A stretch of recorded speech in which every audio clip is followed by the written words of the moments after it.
This was the moment everything was supposed to change for the better. I am Sarah Jenkins, 34 years old, and I was standing on the altar dressed in a custom silk gown that cost more than I cared to admit. The room was silent, waiting for the vows. But then the silence broke.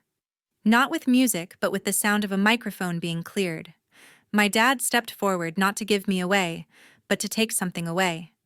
His diamond ring caught the harsh afternoon light as he unfolded a legal document. Next to him, my brother had his phone up, capturing the entire scene, treating my wedding like a live YouTube prank. My dad looked directly at me. I could hear the sharp inhale from my bridesmaids. The string quartet hesitated mid-note. Then he declared, his voice booming across the stunned silence. "You're not worthy of being my daughter, Sarah. Effective immediately, I am cutting all legal and financial ties with you. This is my wedding gift." He thought he was writing my ending right there on that altar. He didn't realize he just signed his own foreclosure notice. I folded the document once, twice. I didn't cry. I didn't scream.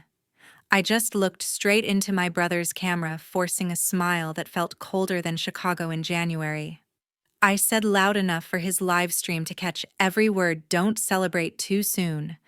They thought they'd just canceled my future. They had no idea they'd just activated their own termination clause. Keep watching until the end to witness a full corporate takedown. Hit that subscribe button and like this video now. You don't want to miss the cold, hard proof. 15 years ago, the foundation of this betrayal was laid. The cold smile I offered my brother Michael's camera didn't come from shock. It came from years of measured expectation. Robert Jenkins. My father wasn't just a failed real estate developer. He was a narcissist who measured human worth strictly in quarterly returns and public appearances. And I, Sarah Jenkins, was always the negative entry on his ledger. Michael, my older brother, was the golden child. He's a couple of years older than me, but emotionally, he's still a 10-year-old demanding attention. He failed out of 3 separate state universities, bounced 2 high-interest business loans, and still drove a BMW bought entirely on Robert's credit line. Robert called him a visionary, but everyone else saw him for what he was: a 30-something trust fund baby, living off the expected family inheritance. Robert always insisted Michael had potential, while simultaneously destroying mine. When I announced I was leaving the comfortable Chicago suburbs to study software engineering in Austin, Texas, Robert didn't just disapprove. He saw it as a personal attack. "Tech is a fad, Sarah. It's a frivolous game for children." He spat, leaning back in his Italian leather chair, the scent of cedar and old money thick in the air. "If you want a career, you stay here. If you want something, earn it yourself." I took his challenge literally. I earned it. I built ATech Solutions, a digital asset management platform, from scratch. While Michael was busy draining the family coffers, I was coding, securing patents, and building a multi-million-dollar valuation. My independent success, the fact that I thrived without Robert's money, was the biggest insult to his control.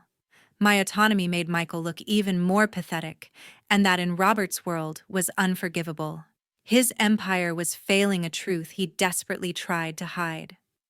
Robert's last 2 major real estate ventures, a luxury condo development in Miami and a commercial park in suburban Illinois, were hemorrhaging money due to massive overleveraging and poor local zoning decisions. He was drowning in debt, relying on short-term high-interest loans to cover the principal on larger mortgages. His company was a financial house of cards, and the wind was picking up speed.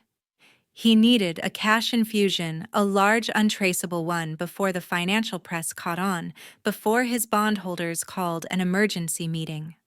Since he couldn't sell his highly mortgaged real estate assets, his focus shifted to the only liquid asset of true value within the family sphere. My stake in ATech Solutions, valued at around $35 million at the time of our latest funding round. 6 months ago, the manipulation began subtly. Robert, under the guise of estate planning, began restructuring the Jenkins Family Trust Fund, This trust was nominally set up for both Michael and me, but Robert was the acting administrator. He quietly transferred nearly all executive control of the trust to Michael, simultaneously introducing a new aggressively worded clause concerning the protection of family assets. This clause stipulated that if I refused to sign a prenuptial agreement that included a specific provision concerning ATEC's equity, Robert, or the trust, could legally intervene to protect the family's indirect investment. He framed the prenup as a formality protecting my future husband Alex from liability. The real motive was crystal clear: use the trust as a legal crowbar to pry open my company's cap table and seize controlling interest, selling off my shares, just enough to save his failing real estate development firm. He needed to prove he could still control the little girl who dared to become successful outside his shadow. My mother, Eleanor Jenkins, signed off on all the legal adjustments as a passive trustee, showing no signs of concern or independent thought. I saw her signature, elegant, flowing, and completely complicit in his scheme. I knew then that Robert was not seeking agreement. He was engineering theft. I just needed to let him think his trap was invisible. It takes 10 years to become an overnight success. The irony wasn't lost on me. Robert had demanded I earn my worth, and in doing so, I had forged the very weapon he now coveted. ATEC Solutions. My software baby wasn't just a company. It was a fortress of legally protected intellectual property.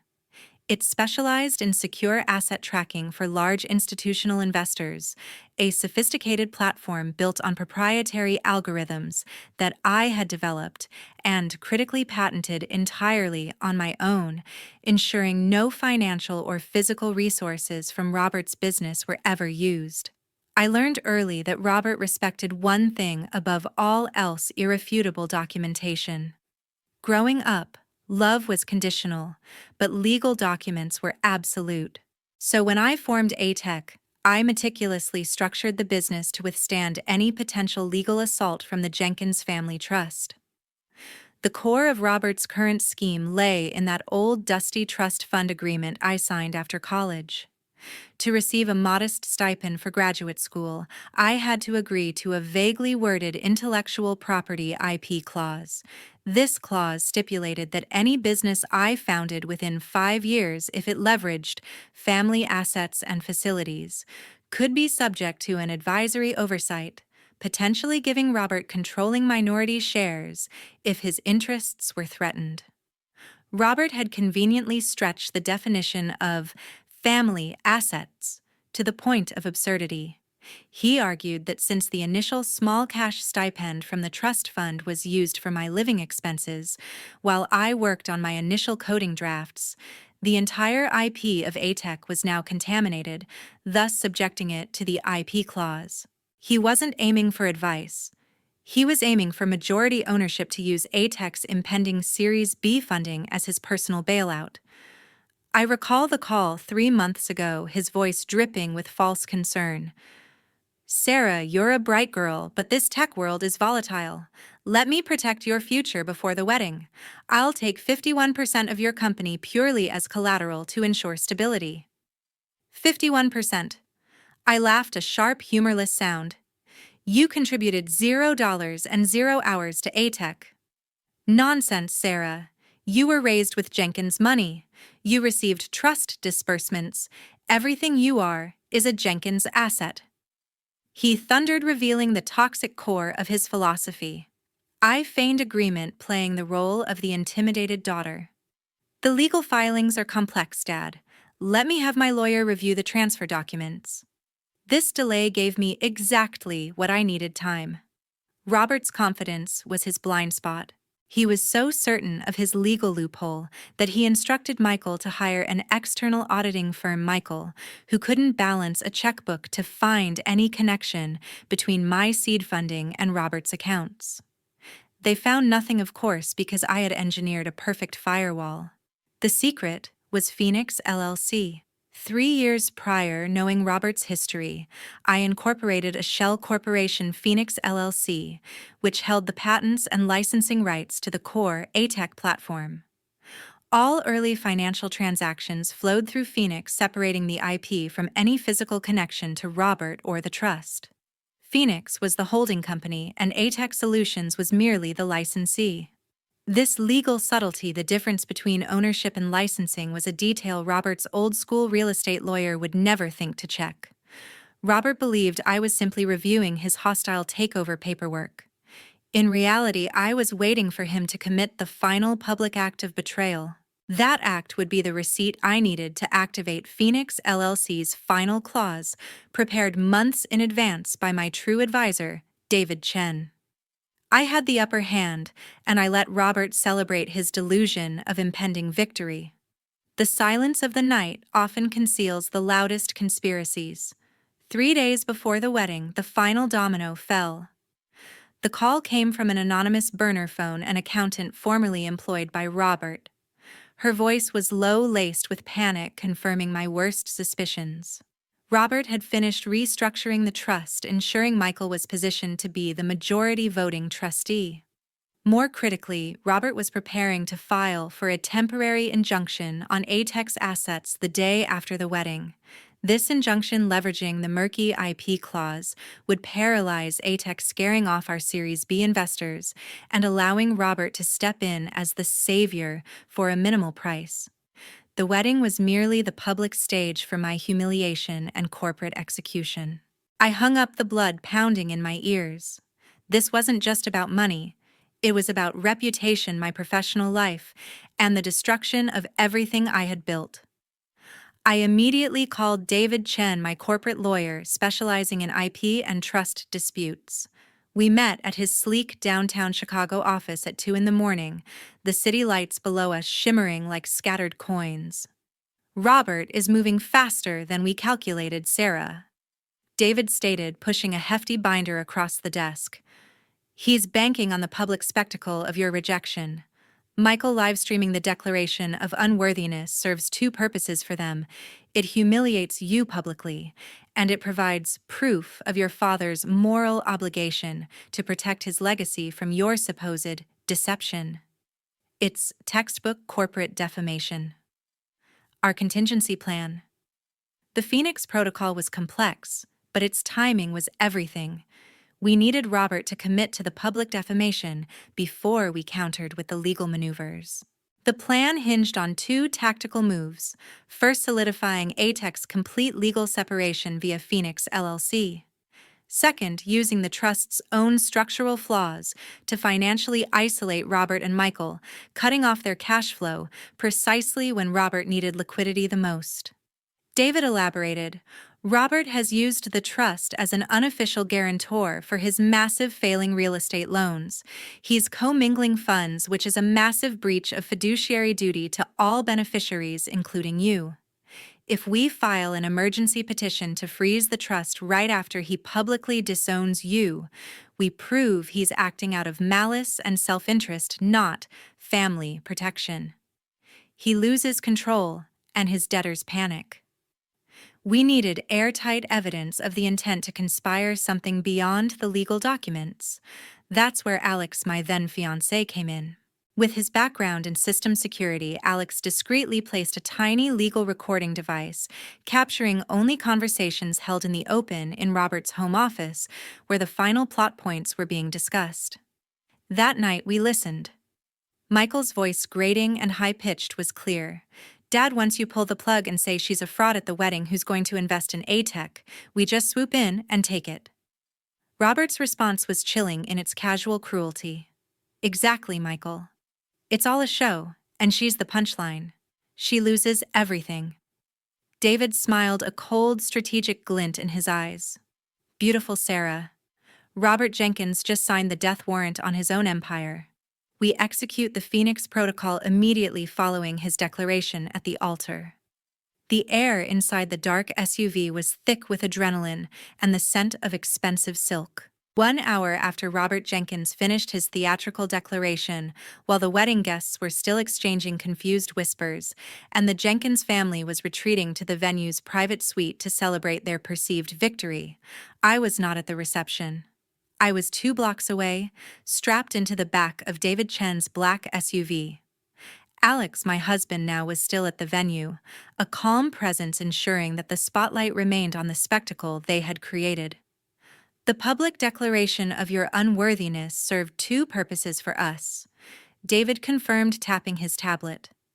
It confirms public defamation, and it provides the immediate legal standing we needed to argue that Robert is acting with malice, not in the trust's best interest. It was time for Phase 1, the trust freeze. David had prepared an emergency petition for temporary supervision of trust assets. As a primary beneficiary, and based on the recorded evidence of Robert's intent to commingle trust funds for his personal business debts, a clear breach of his fiduciary duty, I had the undeniable right to demand court intervention. Within 15 minutes, David's firm securely emailed the court order, a temporary order to preserve assets to every relevant financial institution, Robert's main bank, the trust's portfolio managers, and his primary real estate lending institutions. The core Jenkins Family Trust Fund was instantly placed under immediate court supervision, effectively freezing all non-essential large-scale disbursements to Robert and Michael. The immediate feedback was satisfyingly dramatic. Michael was the first to feel it. Still basking in the glow of his infamous live stream, which was quickly accumulating negative comments, but he was too oblivious to notice, he strode up to the hotel bar to order a celebratory round of $1,000 champagne. He slapped Robert's corporate card onto the counter. Transaction declined. He tried again, furiously convinced the bartender was incompetent. Transaction declined. Michael's panicked call reached Robert just as my father was about to sign the final check to the wedding planner. Robert's pen was mid-stroke when his personal banker called. Mr. Jenkins, per an immediate order from the Cook County Superior Court, all accounts linked to the Jenkins Family Trust Fund have been frozen pending review. All large expenditures, including this check, are being rejected. Robert's initial roar of outrage was muffled, then it escalated into a panicked, high-pitched frenzy. He was cut off. The money that was supposed to save him was suddenly locked away by the very daughter he had just publicly disowned. The legal document he threw at me was supposed to symbolize my termination. Instead, it became the timestamp for his. I watched a live financial feed on David's screen showing the value of Robert's real estate stocks beginning to flicker and drop slightly as the news of legal intervention in Jenkins Trust filtered through private finance circuits. Robert had expected tears and chaos from me. Instead, he got surgical legal precision. Monday morning felt like the eye of the storm. Robert Jenkins, backed into a corner, spent the weekend frantically trying to arrange emergency financing to cover the massive shortfalls in his Florida project, only to be denied by every major institution now aware of the trust freeze. His only logical move was to push the offensive against me, hoping to intimidate me into unfreezing the funds. Monday at 9:00 a.m., Robert summoned his lawyer Charles Darrow to his outdated real estate office for an emergency strategy session. He planned to file the injunction against ATEC Banking on the fact that the legal process would take weeks, during which my company's Series B funding would collapse. I was waiting for him. I walked into Darrow's conference room unannounced, David Chen right beside me. Robert was startled, his face flushed and his posture aggressive. "You have no right to be here, Sarah," Robert hissed, slamming his fist on the polished mahogany table. "You forfeited your claim to this family." "We're here to discuss the trust's finances, Robert," David Chen countered calmly. "And your misuse of those funds to prop up your failed personal real estate ventures, which constitutes severe fiduciary misconduct." Darrow, a weary lawyer in a suit 2 sizes too big, tried to mediate, citing the ambiguity of the trust's original terms. But David wasn't interested in negotiation. We have recordings detailing the specific intent to commit defamation and fraud against a beneficiary specifically to acquire her separate company's IP. David announced, placing a sealed envelope on the table. The public humiliation at the wedding was not a moral action. It was a premeditated corporate maneuver which Michael's livestream now proves. Robert scoffed, attempting to regain control. Go ahead and sue Sarah. You'll spend years in court, and in the meantime, I'll take control of ATEC. The paperwork for the IP injunction is already prepared. Your company dies without me. This was the moment. I leaned forward, the cold veneer of my composure cracking slightly with satisfaction, but I didn't smile. I slid my document across the table. You're too late, Robert. I said, my voice quiet but cutting through the tension. I already have my injunction. Robert snatched the document. His eyes scanned the header: Cook County Superior Court order.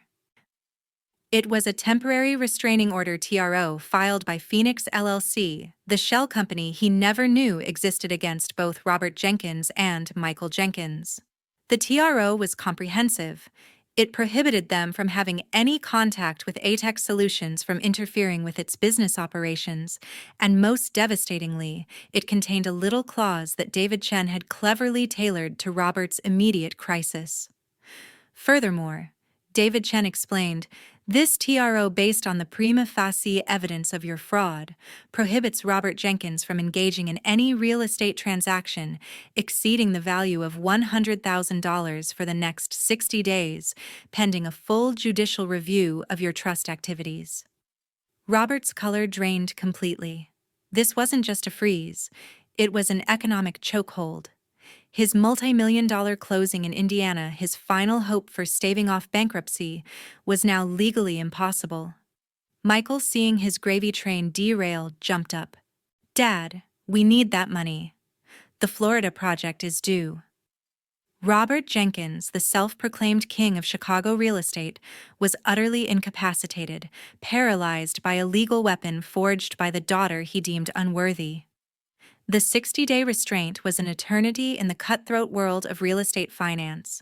The temporary trading injunction acted like a slow-moving but inescapable wrecking ball. Unable to complete his critical Indiana land deal, Robert defaulted. He couldn't service the debt on the massive Florida project, and the news that the Jenkins Family Trust was under court supervision spread through his network like wildfire. Trust is currency in development, and Robert's account was suddenly empty.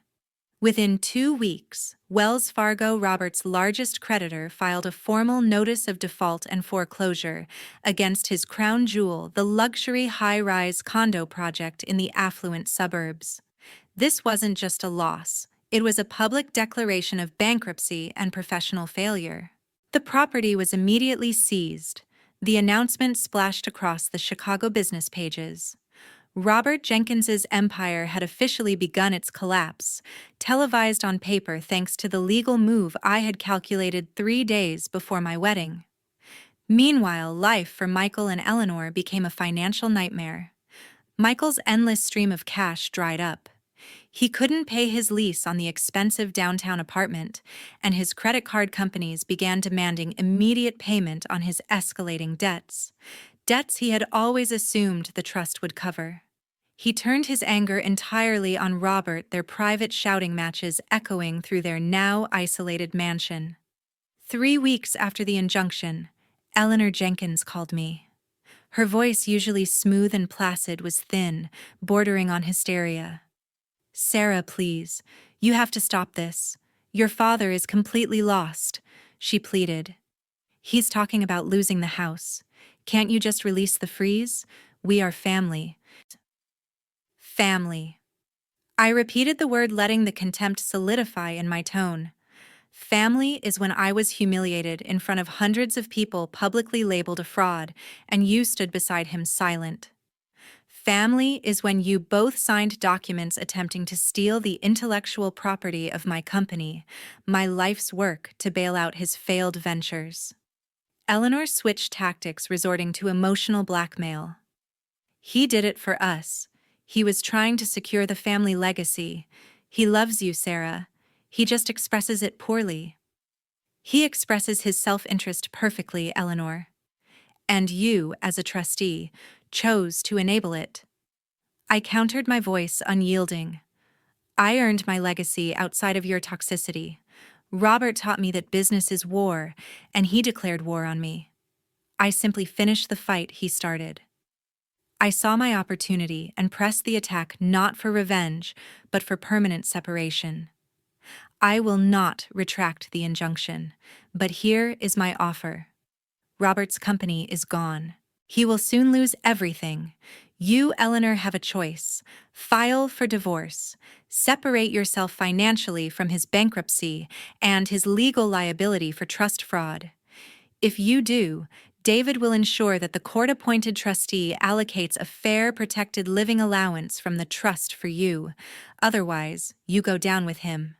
Eleanor gasped, the thought of divorce being an unprecedented, terrifying prospect for a woman who defined herself by Robert's wealth. I can't. Then you've made your choice, I said flatly, hanging up before she could utter another word. My separation from Robert and Michael was now final, but the separation from Eleanor was a choice she had to live with, a consequence of her decades of complicity. The end of a toxic relationship isn't a fiery explosion. It's the sound of a closing door. 6 months later, the legal proceedings concluded quietly, exactly as David Chen predicted. Robert Jenkins's company was liquidated to satisfy creditors. His major real estate developments were officially sold off by the bank via foreclosure. Due to the severity of the financial fraud and the breach of fiduciary duty concerning the trust, Robert was hit with a permanent injunction against any commercial real estate activities in Illinois and neighboring states for 5 years. He didn't just lose his wealth, he lost his career, his reputation, and his ability to work in the only field he understood. The court settlement was stark and non-negotiable. Robert and Michael were permanently banned from any involvement or contact with ATEX Solutions or Phoenix LLC. Michael lost all discretionary access to the trust fund. The remainder of the trust assets significantly diminished after paying Robert's legal fees and settling the fraud claims, was placed into a highly restricted account managed by a neutral third-party trustee, with disbursements limited to basic living expenses only. Eleanor, after weeks of paralyzing indecision, finally filed for divorce, realizing that staying meant financial ruin and possible legal liability. Her settlement was modest, just enough to ensure her survival, but she was forever severed from the high society life she cherished. I received substantial financial damages for the public defamation and the attempted corporate sabotage, a sum far exceeding anything Robert could have stolen. More importantly, the court granted a permanent, legally enforced distance between me and the Jenkins men. I had peace purchased at the cost of a wedding day spectacle. Robert Jenkins, stripped of his power, retreated from public life entirely. He now lives in a tiny condo purchased by a distant relative, a disgraced former millionaire sustained only by the occasional pity check. Michael, his reputation in tatters from the infamous live stream, became unemployable too, entitled to take an entry-level job too tarnished to get a management position. I stood in David Chen's office signing the final paperwork. The silence felt earned. I learned the biggest lesson of my life. Power is not inherited wealth or social status. Power is intellectual property, financial preparation, and the cold surgical ability to enforce legal boundaries. Robert tried to teach me that the world was transactional and cruel. He failed to realize he was teaching me how to be the most ruthless strategist in the room. Alex and I had our actual wedding ceremony on a quiet beach in the Florida Keys, just us and a handful of close friends. It was everything the Chicago spectacle wasn't: small, honest, and truly mine. I achieved absolute cutoff. No reconciliation, no forgiveness. When you deal with a toxic family, closure isn't found in a tearful embrace. It's found in the finality of a signed legal decree. That wasn't revenge. It was self-liberation. I used the resources I built to buy back my own peace. The real victory was not seeing them lose money, but seeing them lose control. For anyone out there who feels like the overlooked one, the scapegoat, the one who constantly has to prove their worth to a toxic system, this is the truth. You don't need their approval, you need your own autonomy. Stop asking for permission to be successful. Stop fighting them on their emotional battleground. Build your own fortress, a strong career, ironclad contracts, and a legal strategy that makes you untouchable. Because sometimes the most profound peace comes not from reconciliation, but from realizing that the most valuable asset you own is the distance you finally put between yourself and the people who tried to diminish you.